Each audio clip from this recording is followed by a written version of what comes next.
ચોથી demand dim પળમું મલકનું મોતીશું લાયકાત level વાળી ચોમું કોઈથી ગમશું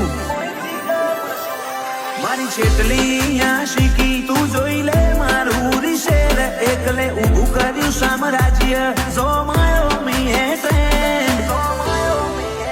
હવે નહીં આવે નંબર તારો તું હટ વેટિંગ મો બેસ હવે નહીં આવે નંબર તારો તું હટ વેટિંગ મો બેસ